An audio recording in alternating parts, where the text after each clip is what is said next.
Every day when you log into ChumbaCasino.com, the ultimate online social casino, you get a free daily bonus. Imagine if you got daily bonuses in other parts of your life. I chose French fries over loaded French fries. I asked Stuart from accounting about his weekend, even though I don't care. I updated my operating system without having to call tech support. Collect your free daily bonus at ChumbaCasino.com now. And live the Chumba life. BWW Group. No purchase necessary. Void where prohibited by law. See terms and conditions. 18+. Make someone's holiday unforgettable with a Vizio 50-inch 4K smart TV, now just $238 at Walmart. Experience stunning clarity that brings movie marathons to life like never before. With Watch Free Plus built in, enjoy free live and on-demand TV right out of the box. Plus, stream all your favorite holiday songs with the iHeartRadio app. Whether it's a gift for a friend or an upgrade to your own setup, this 4K TV offers impressive features that still fit your holiday budget. Don't wait. Get your Vizio 50-inch 4K smart TV at Walmart for just $238 today. The only thing better than the holidays are holidays packed with NFL games. Kicking off Thursday, December 19th with an AFC West showdown. Touchdown Chargers! Then a Saturday doubleheader. 12 games Sunday with a battle in Lambeau on Monday night. Oh, what a play! What a catch! And a Christmas Day doubleheader for the ages on Netflix. Oh, sweet Marie! That's how the NFL does the holidays.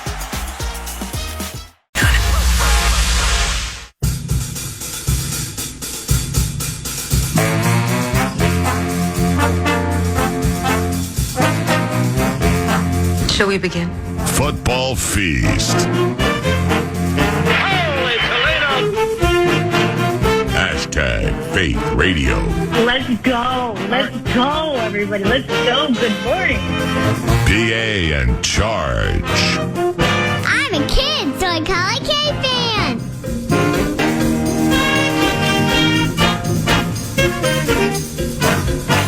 You homer!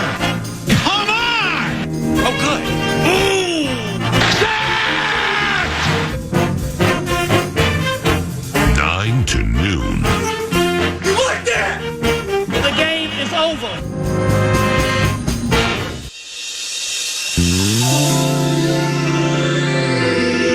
This is 3rd and 9 from the Vikings 29. Caleb shotgun, 3 receivers right, 1 left. Minnesota blitzes. Oh, Caleb sack! It's a strip sack! And it's picked up by Blake Cashman! Cash money! Gets down to the 39-yard line of the Chicago Bears. I believe Bernard started it. Cashman picked it up. And the Vikings have turned over Chicago. We dance without a care. 3-0 Vikings first quarter, 5:10 to go, first and goal. Darnold, straight drop off play action to the end zone and touchdown! Justin Jefferson with a 7-yard touchdown from Sam Darnold. And the Vikings have a 9-0 lead.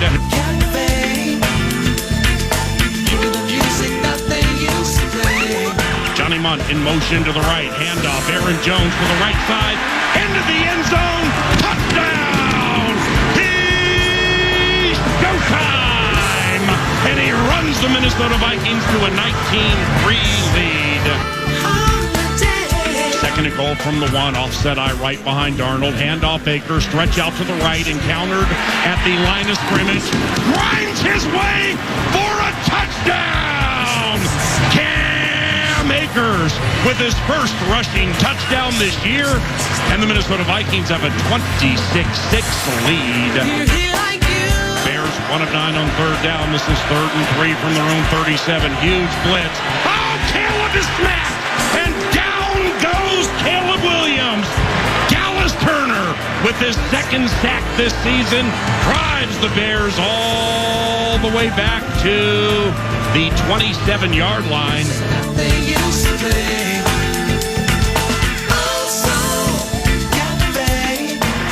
The Minnesota Vikings have won 7 consecutive games. The final score 30-12, and your Minnesota Vikings have improved to 12-2. Hey, good morning, ladies and gentlemen. Merry Christmas, ladies and gentlemen, and welcome to the Friday Football at Buffalo Wild Wings, Apple Valley, opining on a team that very well could win the NFC North. Would you like to have some division champions by your side? That's Paul Charch, and I'm Paul Allen. Ladies and gentlemen, the master mixer of the sound, engineering the feast. A round of applause for Jared Wells, ladies and gentlemen. Nick Madden's street team with Jack and Ellie over here to serve your every need. And Chad Greenway will be here about 10 minutes from now. We welcome you to the Friday football at Buffalo Wild Wings, Apple Valley, and it's great to see everybody. So how do we get this one, Mr. Paul Charchian, and good morning. Just play to the level that we have been playing at. We are the better team. We're the healthier team. All you have to do is, in what might be expected to be rainy conditions, don't give the game away. Mm-hmm. Don't lose the turnover battle. Geno Smith comes in hobbled on one knee. They've got both of their number one and number two running backs will come into this game hurt. All you have to do is just take care of business. Be the team that you have been. Minimize mistakes, and don't give them the opportunity to win this game. Be the better team, and that's what the Vikings have done for most of this season and all of the 7-game winning streak. Don't lose turnover battle. Don't end up in a position where you get into the red zone, don't get points. Get in the red zone, settle for threes. Don't do the little things that hurt yourself. Be the better team. Go out, exert your will, and come away with a win. Paul Charchian, ladies and gentlemen, Guillotine League, guillotineleagues.com. Yeah, say. Eric Nordquist, Nordo, mad producer. He guides the Great Ship Love Covenant from FM 100.3 KFAN. Mr. Nordo, good morning, and yours truly has a request. Are you prepared? Good morning, and I hope I'm prepared. Main page, murmur when I'm done talking. Ready? All right, I'm ready. Now this has hit my heart hard. Now this is not Commons Barney the purple dinosaur. This is not Joe Q grandstanding to make the conversation work the right way for the Minnesota Vikings. I'm just going to lay it out like this, and with a couple of vocal maintenance days, I had a lot of time to think about it. The Chicago Bears are going to beat the Detroit Lions this weekend, ladies and gentlemen. Oh my gosh. Above average. Attaboy. Anaconda mad producer. Very real chance of that. The Chicago Bears are going to beat the Detroit Lions at Soldier Field this weekend. You talk about catching somebody at precisely the right time. And I watched what all of us watched on Monday night. I saw that unorganized Chicago Bears team run an offensive lineman out there late. Then the offensive lineman gets out there late. He's counting, and he's going wait a second. Wait, I'm one too many out here. Then he runs back, and they get a penalty. Then you get another offensive lineman trying to come in and go what's called eligible, and he forgets to declare to the referee that I'm an extra offensive lineman. I'm an eligible receiver. I'm a skill. Yeah, I saw all of that unorganized stuff. But I also saw the Detroit Lions against the Buffalo Bills with running back David Montgomery and with game-changing defensive lineman Aleem McNeil. And neither one are playing this weekend, and neither one are going to play the rest of the season. I think the Bears are catching the Lions at absolutely the precise time, which means if we can overcome the Seattle Super Chickens this weekend on the road, and the Bears beat the Detroit Lions, ladies and gentlemen, your Minnesota Vikings will capture first place in the NFC North. Can I get a witness? Merry Christmas right there. Merry Christmas, Minnesota Vikings fans.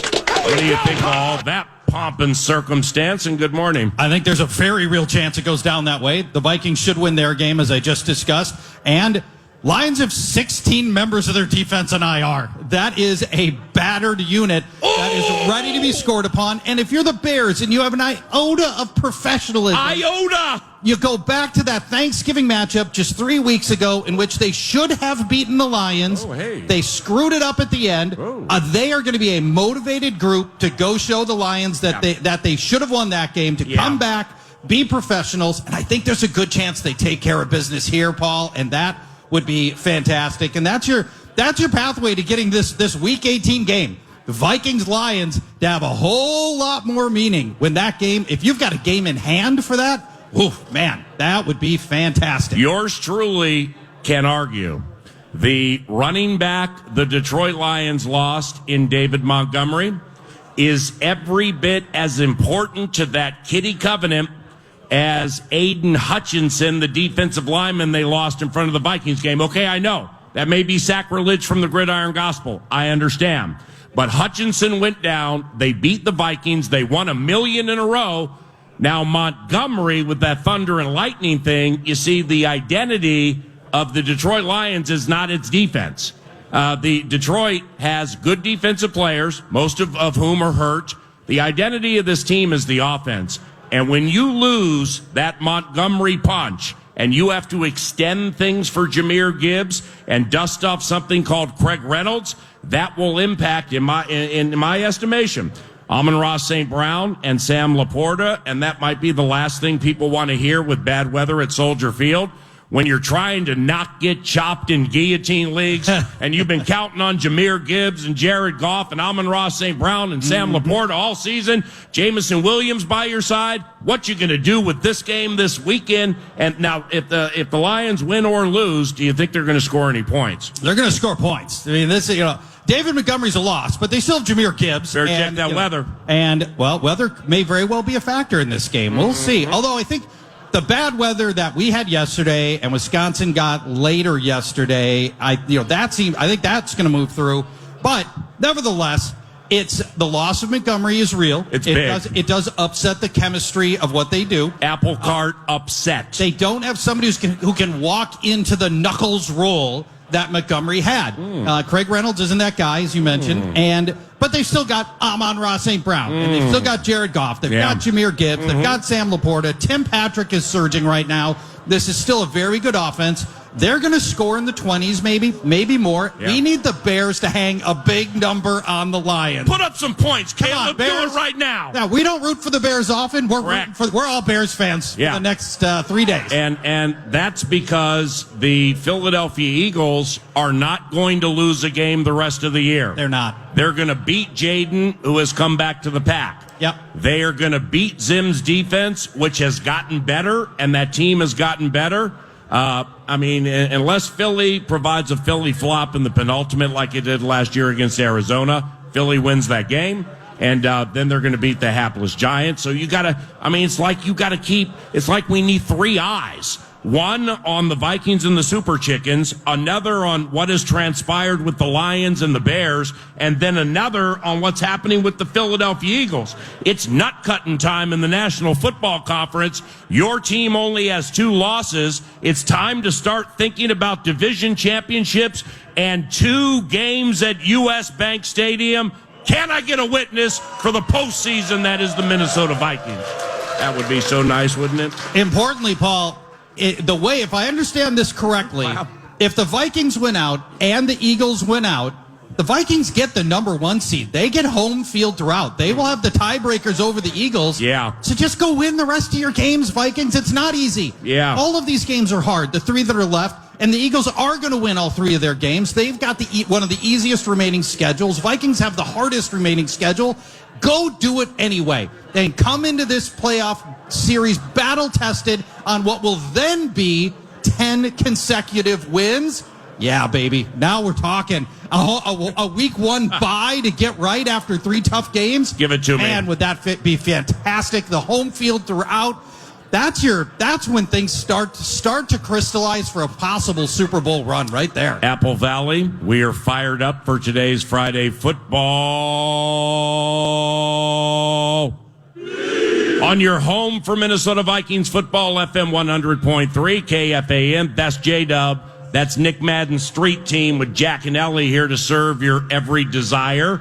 And we have things to give away during the course of the Friday Football Feast today. Nordo produces. For Paul Charchi, and I'm Paul Allen. Around the corner, one of the great defensive players in the history of Minnesota Vikings football, Chad Greenway, joins the equation. That takes place next segment. We also have Bikes Bites coming up about an hour from now. Softy from Seattle, KJR in Seattle. He bloviates a bit, but he's very good on the radio. He'll join us in about 30 minutes. And Alec Lewis from The Athletic will be here at 11 o'clock. Good morning, ladies and gentlemen. An early Merry Christmas to you from 9 to noon at FM 100.3 KFAN.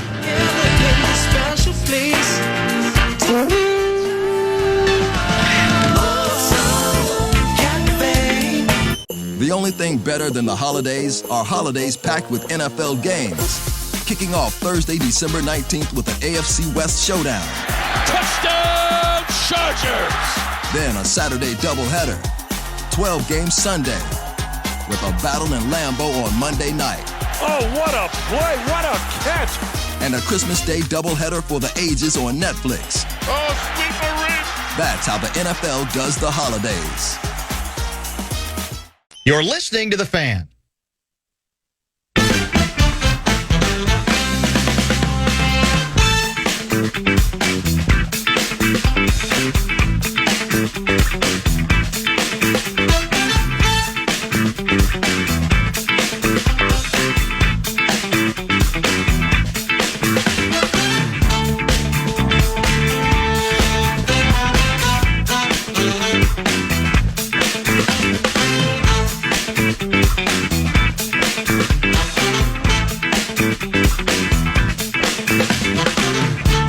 Welcome back to the Friday Football Feast at Buffalo Wild Wings Apple Valley. Vikings and Seahawks Sunday at 3:05. The penultimate is at home against the Green Bay Packers.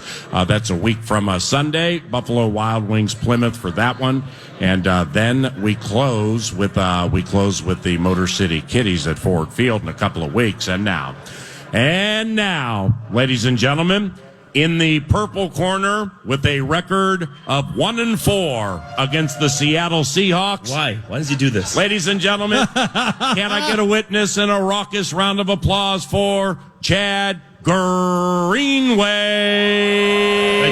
Thank you. Grey Duck Vodka, Grey Duck Spirits, Grey Duck Bourbon, providing us Chad Greenway and the appearance today. Now the last one you played against the Seattle Seahawks, I would imagine, is quite memorable. It had a sad ending, but it was a quite memorable game. It was the playoff loss at the College Stadium. Yeah. Blair Walsh missed left.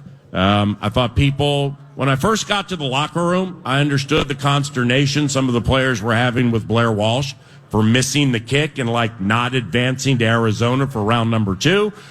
Seattle heads to Charlotte to play Cam Newton and the Carolina Panthers the next week. So I thought it was just raw, natural. I'm sad because the season's over. I love my dogs. I love playing, stuff like that. Until I learned a majority of the players in the locker room were most frustrated that they just were cost $50,000 in playoff bonuses. I mean, I heard 3 people go, that thing cost me $50,000, man, for the playoff check that we were going to get next week. I already spent that money, and good morning. And good morning. Thanks for bringing me in on that 1-4 record. I love that. Sorry for not being here on the first segment. I love the vibe of the 9 to noon when we're on location on a 12-2 football team. We're sitting on it. He loves the 9 to noon vibe at 12-2, Let's go. ladies and Let's gentlemen. go. Wow, what's not to like? Think he does it? Yeah. The last game when Blair misses that kick, it goes wide left. The whole story happens, and you walk in that locker room and you have guys throwing helmets and throwing a tantrum and throwing a fit, and you look at Blair and you look at the work that kid put in, and nobody wanted to make that kick more than Blair Walsh on the planet Earth. And I think other than maybe that guy who lost all his money in Vegas in the bet, but maybe, but when you have a guy like that who worked his whole life to get in that moment, and he takes that moment, he's made that kick thousands and thousands of times, and he misses it. It's hard for me as a teammate to watch him work and grind through that. I made lots of mistakes. His is obviously amplified on the last kick. Hard for me to really throw him under the bus and make it about him when we had plenty of other chances to secure that victory. And the dude works his tail off. Great kid, great kicker, super talented. Has made that kick a million times. Just couldn't get it done in that moment. Now, Chad's first one against the Seattle Seahawks, 2009, beat them 35-9. and had 4 tackles in the game. Now, this team's 12-2. That team, it's as you can continue through the season, just like Justin Jefferson early in his career. I and we kind of knew we were onto something with young JJ. When like every week it's, hey, another Randy Moss record has been cracked. Hey, he passed Randy Moss here for most whatever in X amount of games. That's starting, those types of things are starting to correlate with the 2009 and the 1998 Vikings teams. A couple of teams that didn't get to the Super Bowl, but they were very exciting and got to the NFC Championship game. Like Sam the Man on the Fan, Sam Darnold. He has 29 passing touchdowns. The most for a first-time starter, first year with the team in the history of the Vikings is Brett Favre, 33 and 09. Well, Sam can get that with 3 to go. So there are just a bevy of luminary-related records that this 2024 team is approaching. And you played for that 09 team. You followed this team. Any correlation here? Yeah, I think the buzz is palpable in the city about what this team has done. I think they've checked every box when it comes to the question marks we have. Sam Darnold's checked every box almost the entire season from week 1 when we had all these concerns and questions. Our defense going to get better in year 2. All these newcomers that came in, how are they going to fit into the puzzle? You sort of answered every question. Can you win on the road? Can you win at home? Can you win when you can't run the football? What happens on 4th down when you got to have a drive in the 4th quarter? What happens there? We've won several games now in last drives in the 4th quarter and controlled the game. They just continue to answer questions and ring the bell every round, and they keep coming out and they throw something new at you every week, a new way to win a football game. And this team, I think, is built to win in the playoffs. I mean, look at how we won, and look at our capability of running the football, playing good defense, getting off the field on 3rd down, rushing the passer, all the things that excites you we have on this football team. Let me ask you this about playoffs. And I think this is going to be very interesting and potentially telling in the playoffs. And I think this is a narrative that'll evolve there. The Packers made a decision to move on from Aaron Jones and bring in Josh Jacobs, a physical, dominating, straight-ahead power runner.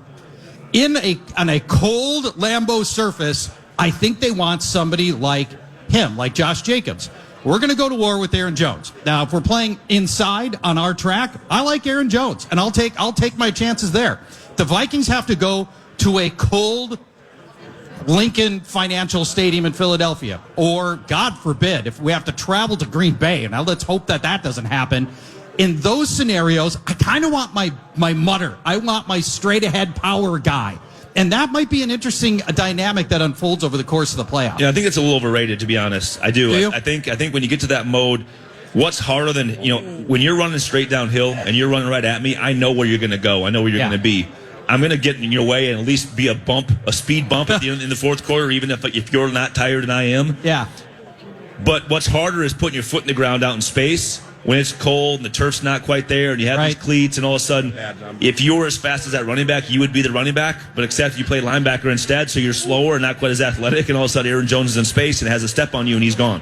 So, I mean, I also think that Aaron Jones has proven to be able to be a physical between the tackle runner, not like a Jacobs, but a guy that's capable of that when you have to have it. I just think it's a mentality that's maybe a little old school. I think there is some truth to it. Yeah. But it's not like Aaron Jones isn't capable of doing those things. So I would like actually to go to war with our guy more than their guy.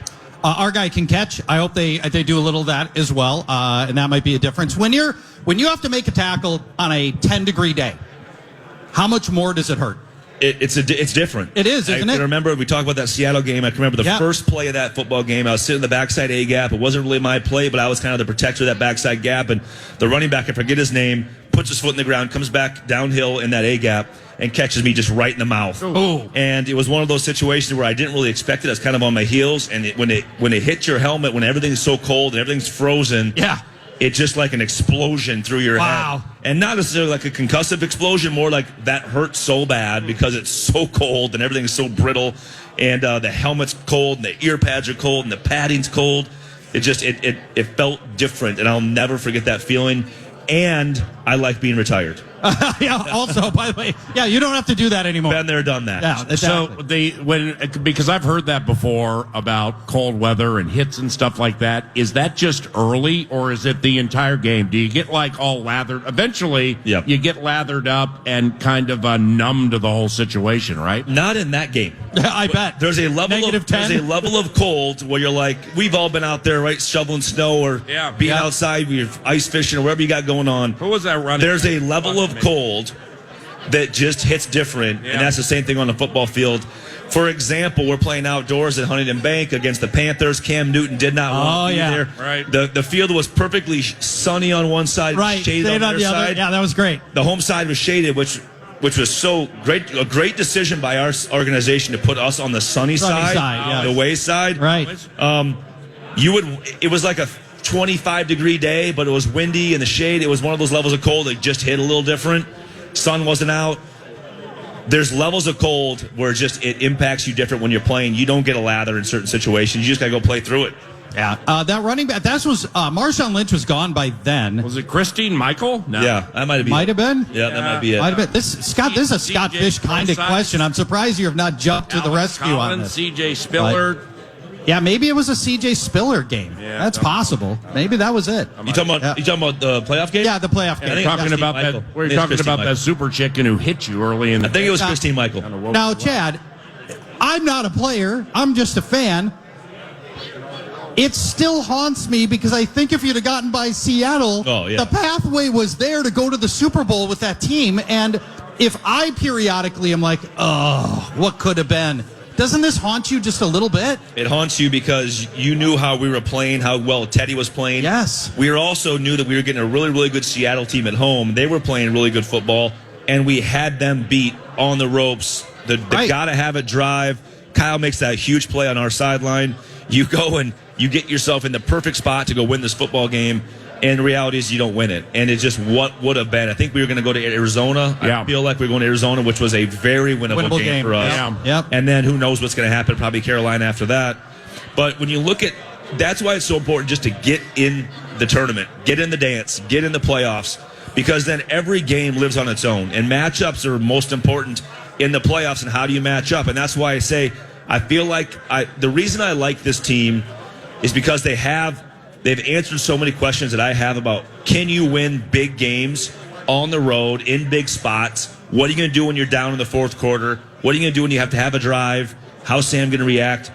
Well, you see him react by using all of his weapons, by spreading the ball around, not just throwing to 18, but getting Hawkinson in the mix with 5-6 catches for 60 or 70 yards. You just see him be more. Our team is versatile. We've been using that word all year for our defense. Yeah. But offensively, we can react. We can run the football if we need to. We can throw the football to multiple people if we need to. Right? Our offensive line has been stable. Defensively, we can produce pressure with 4, or we can blitz you and show you a bunch of different coverages. I just like that we can cover a lot of bases with this team. And so it shows you in every matchup, like, is there a team that really, really scares you? I would be like, you know what, we can match up in some way against almost every football team. I don't think anybody wants to go to Philly right now with how they're playing. I don't want to go to Philly. But can we avoid that? I mean, right now, because you guys were talking about as I was pulling in with the Detroit team and the L they're sitting on with their defensive players, you can see that against Buffalo. But then again, Buffalo's putting up 40 on everybody. Mm-hmm. Right. So you don't know if that's real or not. So I just like this football team and matchups that we're going to see in the playoffs. Now it's about how does this take shape. And this game in Seattle, this game we're sitting on, I think it's a really important game. Because if you can go there on the road in that environment and prove again that you can go in a tough environment against a team that's fighting for and scratching for everything and get a win, man, it's just you check another box. I think it's a really important step. I was listening to Nordo, guy of the Great Ship Love Covenant, yesterday with your former teammate Ben Lieber, and Ben went down the road of talking about victories and style points and like getting the money being first and foremost with him on that. You know, but when you play teams like the Bears or the Falcons who were having some turmoil at US Bank Stadium at home, you know, it's nice to crush those teams. It's nice to win by multiple scores for many reasons, not just aesthetically for the fans or Fantasy Football Nation, but to kind of show yourselves that you can, that like you did to Houston, and to a certain extent you were going to do that to the Niners. They were just dead set to be blown out. You still won it rather nicely. The point being in 2009 with your team, you know, it's that nice Vikings team with Favre. You had Charlotte late. Okay, Charlotte, Carolina Panthers, Julius Peppers, though, were kind of akin to this Seattle team. Kind of a middling team with some nice players, but also like kind of sitting there set to be beat. And then you had a Bears team at the end of the equation, Monday Night Football. They weren't very good. So combating what's in front of you and looking at their record and injuries and everything, like we for sure should win, and running away from those teams. Is it really just that easy? It's not, is it? Well, I think you laid it out really nice, because I do think that this Seattle team is akin to that Panther team. It's just a team that's hard to beat. It's hard to beat when you go to their spot. Mm-hmm. Chicago at Soldier Field that time of year, hard to get a win, just like Detroit's going to figure out this week, and I like that take, by the way. But off that, at Seattle, Charch is right. I hadn't looked at the weather all week. It's 100% rain. Cold rain, yes. It's minimum 1/4 of an inch of rain, and it like is during. This could be a deluge. And I always feel like bad weather gives the worst team more variables, help the worst team. Right? And the Vikings are the better team. You add in all these variables, people slipping, drop balls, whatever. And now the game's not being played to script, and it's not being played to chalk. And these variables, I think, help the underdog sometimes. I think when you look at a game like that, what you most concern yourself with is our ability to tackle. Yeah. Because it's the little things like that, the extra yardage. It's going to be a run-first game in some capacities. Yep. Geno sounds like he's playing. Still TBD on that, I feel like. He's going to play. I think that could be a game, too, so we'll see how that plays out. And also, what are we going to get from him if he does play in the cold, wet, rain, grind? That thing's going to stiffen up. So the ball's going to be handed off a lot. Can we tackle? Can we get guys on the ground, not give those extra yardage? Those little things, like you say, can lean into us turning the ball over because it's slippery, right? Yeah. You're saying it just gives guys an opportunity. Well, it also gives us an opportunity to go win in a hard environment. We all know Seattle's crowd, what they are, the 12th man.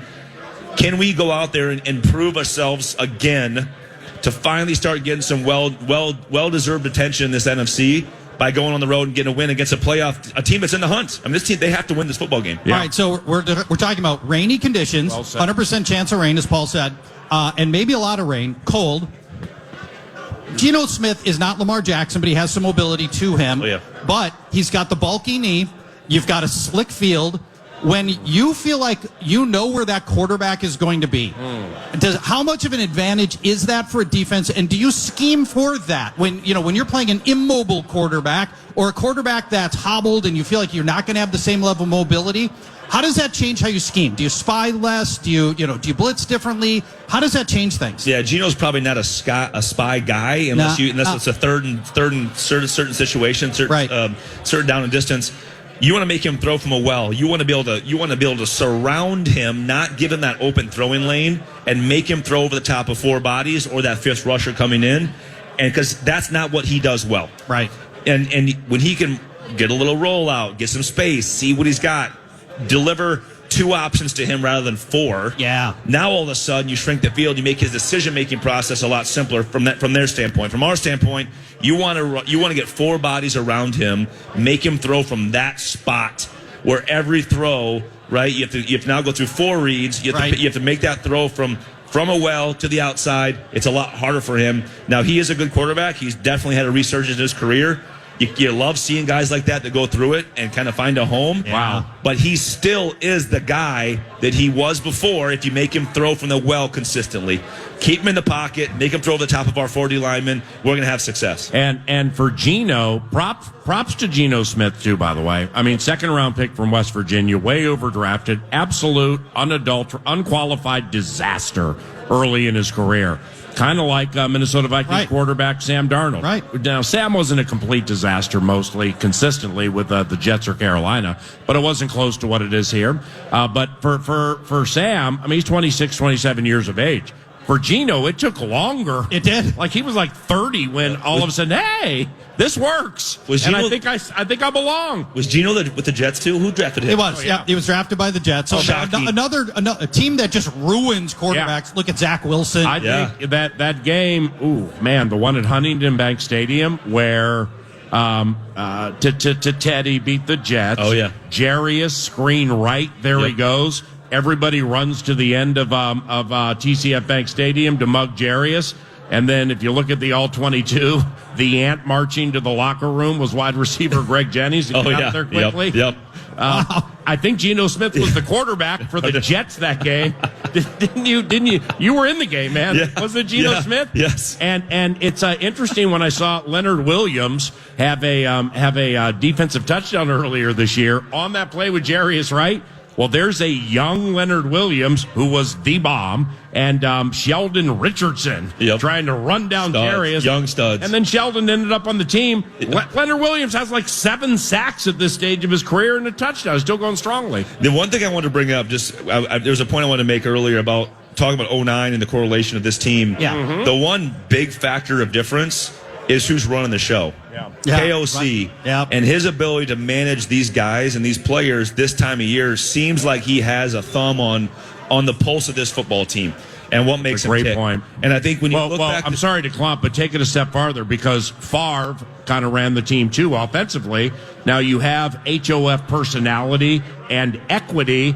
Brad had an opinion and would dig in his heels. How different is this with a resurgent Darnold and O'Connell, who's like Joe Q positive when it comes to even players when they make mistakes? Yeah, I think when you look at Brad, Coach Childress was an incredible guy, drafted me, love him. Yeah. Can't say a negative word, but the reality is you had two personalities conflicting, fighting. Coach Childress would call a play, and Brett's like got his hand out, drawing the route on his palm, being like, "No, just go do this." Coach don't know what he's talking about. I saw this once in '92. It's like okay, well that doesn't work when you have two egos that don't mesh sometimes. Right. And you saw that in Carolina. You saw that go to Chicago. You felt that on the team. I think that was the biggest thing is you feel that as part of that football team and that tension. It's not an indictment on anybody. I just felt like that was the fact. Now you go into the playoffs. Does that end up impacting the game? I don't know. But the reality is we didn't get home field advantage because of the last 4 games of that season, and that dictated our ability to go win the Super Bowl. Chile did try to bench Favre when the Vikings were leading. That's one true. Game. That's true. And we were blown away in Carolina. That all happened. Yes. And there was some frustration there. But the reality is the last month of your season dictated the outcome of the season. Because if Saints come to the Metrodome, we're winning the football game. We just are. We were unbeatable at Metrodome. Agreed. The Cowboys, the game the week before that proved that. We blitzed the Cowboys. This team feels like we're not in the building, but everything coming out of there, emanating from the building, feels really, really good. You're in there a lot. I'm sure you felt it. There's no tension. KOC has the pulse of this football team. Yep. Now, you're starting to get some Flores head coaching whispers, and when the season ends, you don't want that to be a distraction. But the reality is this team's in a good spot emotionally. Yeah. I think when you move forward these last 3 weeks, you're going to feel that. I think you're going to have teams, maybe Detroit going one way and us going another way. That's what we want to feel these next 2 weeks. All right, linebacker, I want to talk to you about what Ivan Pace has meant to this run defense, and I'm going to give you some stats. And you can tell me why you think it's worked this way. This is hopefully the 4th and final game without Ivan Pace. Yeah, I bet it is. 9 games with Ivan Pace versus 5 games without. Rushing yards per game, the Vikings are first with him. They're 15th without Ivan Pace. Oh! Yards per carry, the Vikings are first in the league with Ivan Pace. They are 18th without Ivan Pace. Yards after contact, the Vikings are second with him. They are 25th without Ivan Pace. Wow. How does one guy make that much of a difference? Is this like a rewind to 6 weeks ago when Cash? We just had this conversation. It was similar about the importance of linebackers and how you have to have them to win championships. Pay them. No, I think when you look at there's a 2 week period where you could be like, you know what, it's situation who we're playing. It's not really the guy. It's not Cashman. It's not Pace. There's a 4 or 5 week look back. Right. Like, it starts getting a little more real, right? These numbers are now real, and things do change throughout the season. But the reality is he's really good inside the box at making plays, sticking guys, being physical, getting guys on the ground. Again, he's a risk taker. We don't love all the things that Ivan Pace does because he does take some risks. He takes some chances. It doesn't always win, but he's really good in that part of the game. Now, him and Cash together, right. on the field, we're really stabilized and we're sort of solid across the board. And we've proven you got to go to Green Bay and tackle Jacobs. Those two guys healthy. I want Pace on the field for that. Last I checked, we're number 1. So with those guys healthy, so let's get them healthy. Let's get them back. hopefully it's the last week and we can get back to full strength. Where I like Pace and Cashman together, Pace is not a great coverage guy. He's a middle. Cashman can pick up a tight end. He can pick up a slot receiver that's rolling through the middle of the field. The thing I like about Pace, though, is he seems to be in the mix when big plays happen. He's sort of that guy that's like, if there's a big play, a fumble, a pick six, he probably had something to do with it. Yeah. Mm-hmm. But if it's you gave up a 25 on a 3rd and 12, he might have had something to do with that as well. But the reality is he just has a knack for making the big play, and I think he brings a really good energy to this team. You see how he plays. He's emotional. He's fiery. He's exciting. He's a fun guy to cheer for. So we need him back.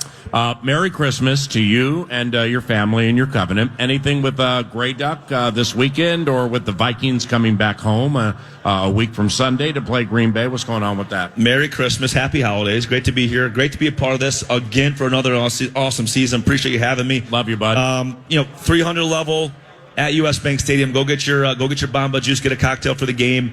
You've had enough beer. Move along. Go get yourself a Grey Duck cocktail. Cleanse the palate. Last thing is we are supporting Hockey Day Minnesota. A specialty Hockey Day Minnesota label is out at Shakopee Bowl. Big supporter of Grey Duck. Go down there if you're in the South Metro. Go get yourself a Hockey Day bottle. You're going to be here next week in Plymouth, right? What day is that? Friday. 27th. 20 what? 27th. Yeah. All right, good. Yeah, I'm here. Right, we'll see you there. It's home field advantage. Yes, home field advantage. Let's go. Hey, Chad Greenway, ladies and gentlemen, gave you a lot of good years playing backer for the Minnesota Vikings. Let's head out to the Cappuccino capital around the corner and link up with Dave Softy Mahler. He's Softy from Seattle on KJR. Joins at 9 to noon when the Vikings are set to play his beloved Chickens. And he's quite bombastic, loves his football team. And we'll chat out Vikings in Seattle with Softy around the corner. You're listening to KFAN. The only thing better than the holidays are holidays packed with NFL games. Kicking off Thursday, December 19th with an AFC West showdown. Touchdown Chargers! Then a Saturday doubleheader. 12 games Sunday, with a battle in Lambeau on Monday night. Oh, what a play, what a catch! And a Christmas Day doubleheader for the ages on Netflix. Oh, sweet Marie! That's how the NFL does the holidays.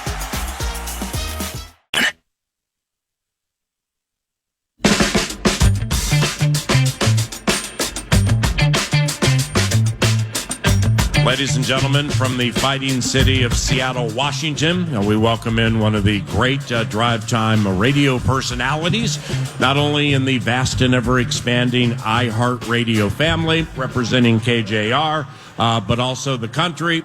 Ladies and gentlemen, Buffalo Wild Wings Apple Valley. Can I get a witness and a raucous round of applause for my friend and our friend Softy from Seattle, ladies and gentlemen. They haven't heard a lot of cheering at Lumen Field lately, so let him hear what a loud crowd sounds like. Give it to me now. There we go. Hello, Softy. All guests appearing in person at Paul Allen's show at the Buffalo Wild Wings receive a $500 gift card to Buffalo Wild Wings. Congratulations, everybody. You've all won. Beautiful, Softy. The co-host on Fridays is Paul Charch, and I'm sure you know him. And yeah, we've chatted. Hey, Paul, how are you, pal? Good. You are you in the studio already? No. In advance of the show? No, he's on a golf course. You're on a golf course? Yeah. That'd be a little bold this time of year. Yeah, he was nice enough to break away, so let's go lickety-split here. You when I was on your radio show Tuesday, you shared something with me that was polarizing about the 12s, the home crowd at Lumen where the Super Chickens play. What was that bad home record you hit me with the other day? Well, first of all, I'm just wondering a couple things. Number one, I'm wondering how long Paul has been doing the Vikings radio gig for, because I'm wondering if you've actually ever seen a Vikings win in Seattle. It's been since 2006 since you won here, which, if you remember, was the year after the Steve Hutchinson famous poison pill incident. That our idiot general manager, Tim Ruskell, decides to transition Steve and not franchise him, and he ends up playing for your football team. And then, of course, it was 7 years before we won the Lombardi Trophy in 2013. So I'm wondering if you've ever seen a win here in Seattle, number one. But then number two, answering your question, yes. The Seahawks fan base is not what it once was, at least as far as the record at home. This used to be a house of horrors. It used to be a place that nobody wanted to come play at. And the Seahawks in their last 33 games are now 16-17 at Lumen Field since fans were brought back after COVID in 2021. They're a sub-500 team in the last 33 games. So as much as it would be, hurtful and embarrassing for the Vikings to lose this game to, let's face it, kind of a fairly mediocre Seahawks team, I think it'd be even more embarrassing once you realize that people are coming here and they're winning at a much higher rate than you're used to. Softy, though. All right, give us an update on the injuries to your quarterback and running back. Gino's got the knee injury. Yeah. Your running backs are a wreck right now. You got a calf on Walker. You got an oblique on Yeah, Charbonnet, they'll be fine. They both practiced yesterday. Zach Charbonnet was limited. Kenny Walker was a full go. Kenny McIntosh was a full go. I mean, there was some concern that those guys would miss the game and that we'd be going with Kenny McIntosh as the starting running back. But I think all three will play in the game on Sunday. Gino's going to play. He's got the knee injury, but he'll be fine. I mean, Gino would have to go out there on no legs for them to start Sam Howell. Sam Howell is terrible. He's absolutely awful.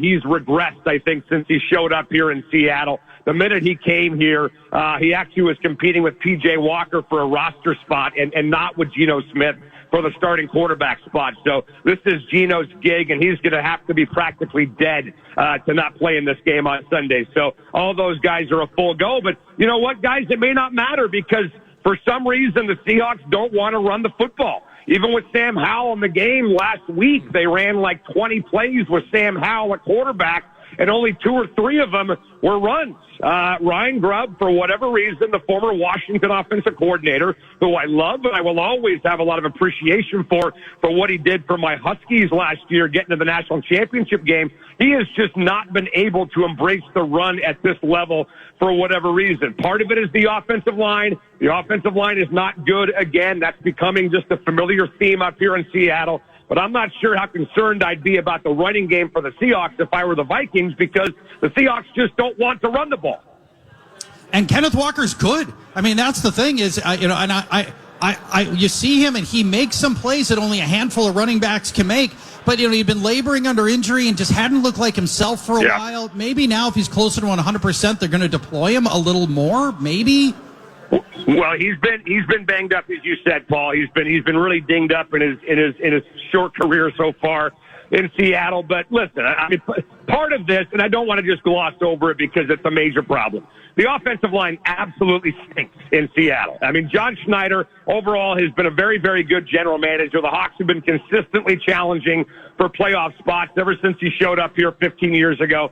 But the one thing that him and Pete Carroll never proved they could do was build an offensive line. You're talking about having to bring in guys like Laken Tomlinson, who's an old man at this point. Oluwatimi, the Outland Trophy winner from Michigan 2 years ago, who was so bad they had to go out and sign Connor Williams as a free agent, who just retired halfway through the year. Christian Haynes, the third-round pick from UConn, was supposed to be the starting guard. He's not even active now on game days, and they're down to their third-string guy, the rookie Satoa Lamea from Utah, and then Abe Lucas is just coming off the injury. So, look, there's a lot of things that John Schneider is good at. Building an offensive line and drafting offensive linemen is not one of them. What is working out was the drafting of Jackson Smith and Jigba, who has become a focal point of the Seattle passing game. And really the transition from Tyler Lockett to Jackson Smith and Jigba, that's game on. And Lockett's had a great career, not taking anything away from him. But this kid is really starting to pop.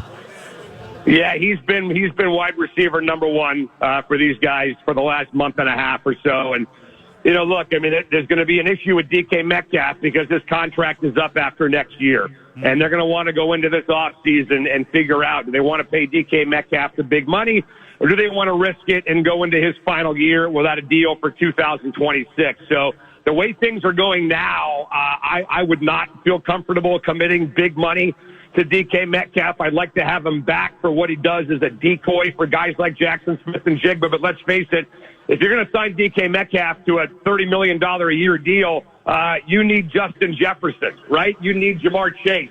You need big-time numbers out of a guy like that, and that's just not happening right now, and partly because number 11 has really stepped up and become the focal point for the Seahawks offense. Hey, did PA have to go to the bathroom or something? No. Where the hell did he go? Well, no, I get to text with you, go on your show, talk to you on the phone, have you 9 to noon. Paul Charchian has all of your albums, and he never gets to talk with you, so I figured I would relent and let him pound at you. I have one last one from my portion of the equation. Not that I don't like talking to Paul, by the way. Paul, get my number from PA, and you and I could get closer and talk off the air. Well, that is a deal. Yeah, for whatever the reason, you have three phones and you change your phone number every 3 weeks because of the Seattle cartel or something like that. I may, Softy, send tasteful nudes. Yeah, listen, I'm kind of a big deal. People have my number. They bother me. I need to change it. Welcome to my world of being a big-time celebrity. It behooves me to ask you this because he's having the best season of his career, and he's set to make a lot of money. He's a very wonderful man, too.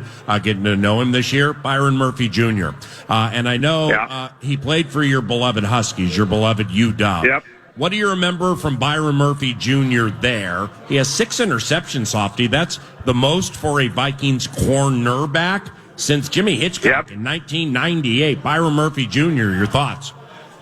I remember him having 2 interceptions in his debut as a freshman against Rutgers. I think it was in 2017 on the road in New Jersey. And I remember that day thinking this guy's going to be a star. Look, he's just another one of Jimmy Lake's prodigies that he put into the NFL. You know, Buda Baker among them, who just signed a brand new contract with Arizona as the 3rd highest paid safety in the history of the NFL. So, this is nothing new. You know, Trent McDuffie, Kyler Gordon of the Chicago Bears, Byron Murphy of Minnesota. These guys are all studs, and they were born and bred to be cornerbacks in the NFL. And when they went to UW and DBU and played for Jimmy Lake, who's now the DC in Atlanta, they just refined their skills. But just a phenomenal kid, phenomenal guy, and a guy that I would absolutely trust to be the leader on the defensive side of the ball for my favorite football team. You're never going to read about Byron Murphy in the paper for the wrong reason. You're going to read about Byron Murphy in the paper for the right reasons, like you're reading this year. The guy's a star, and you can't let that guy escape Minneapolis. Time for one more. The Seahawks need this win, Softy. What's the level of desperation here? Is this, in fact, a must-win game for Seattle to have realistic chances to make the playoffs? How about those chickens? I think they got to win all 3 games to make the playoffs. Honestly, I mean, they're battling with the Rams. The Rams have the Jets, and they got the Cardinals, and they got the Seahawks in the final game of the year in L.A. So they've really put themselves in a bind. And here's the thing, guys. Mike McDonald, year number 1, is 8-5 after 13 games. He could easily win 9 or 10 and miss the playoffs. And a lot of people would have thought that was a success to win 9 or 10 games in year number 1 for Mike McDonald with a brand new system. But because of that giant loss and because of the way they played in the middle part of the year, especially defensively against teams like the Buffalo Bills, by the way, they've really put themselves behind the 8 ball. So as desperate as they were a week ago against Green Bay, you can double the desperation against the Vikings and Sam Darnold on Sunday at 1 o'clock in Seattle. Softy, you're the bomb. Thanks for breaking away. You're an elite undulation mind. Get out there and hit them straight and strong. And hopefully you stop by the box at Lumen this weekend. I'd love to see you, okay? I will try. I've got my wife with me, so we'll see if both of us can come up and I can introduce her to the absolute, I think everybody at Buffalo Wings, Wild Wings would agree, the undisputed heavyweight champion of the NFL play-by-play world, the legendary Paul Allen. Merry Christmas, everybody, and to those that celebrate, Happy Hanukkah. You're very nice. I was expecting Nordo to be on the Crickets there, but we can we will advance accordingly. Thank you, Softy. KJR in the iHeartRadio family. You can listen to him on the free iHeartRadio app. I'll listen to him every so often. I think the show begins in the neighborhood of 5 o'clock Central. And once again, it's KJR, part of the iHeart family. Those of you in fantasy football postseason scenarios, we are going to serve you around the corner with the fantasy football feast portion of the equation. Then Nordo will guide us through some bikes bites, walking up to Alec Lewis from The Athletic, who will be here to chat about the 12-2 Minnesota Vikings heading out to Seattle to take on the Seattle Seahawks this weekend. You're listening to the Friday Football Feast at Buffalo Wild Wings Apple Valley on KFAN. The only thing better than the holidays are holidays packed with NFL games. Kicking off Thursday, December 19th with an AFC West showdown. Touchdown, Chargers! Then a Saturday doubleheader. 12 games Sunday with a battle in Lambeau on Monday night. Oh, what a play! What a catch! And a Christmas Day doubleheader for the ages on Netflix. Oh, sweet Marie! That's how the NFL does the holidays. Step into the world of power, loyalty, and luck. I'm gonna make him an offer he can't refuse. With family, cannolis, and spins mean everything. Now, you wanna get mixed up in the family business. Introducing The Godfather at ChumbaCasino.com. Test your luck in the shadowy world of The Godfather slot. Someday, I will call upon you to do a service for me. Play The Godfather, now at ChumbaCasino.com. Welcome to the family. No purchase necessary. BWW Group. Void where prohibited by law. 18+. Terms and conditions apply. You wake up, put on your Ray-Ban Meta glasses. You're living all in. You realize you need coffee. So you say, "Hey, Meta, how do I make a latte?" Brew 2 shots of espresso. After Meta AI gets you caffeinated, you're ready for some beats. Hey, Meta, play hip-hop music. You head to meet some friends, but can't remember the place. Hey, Meta, call Eva.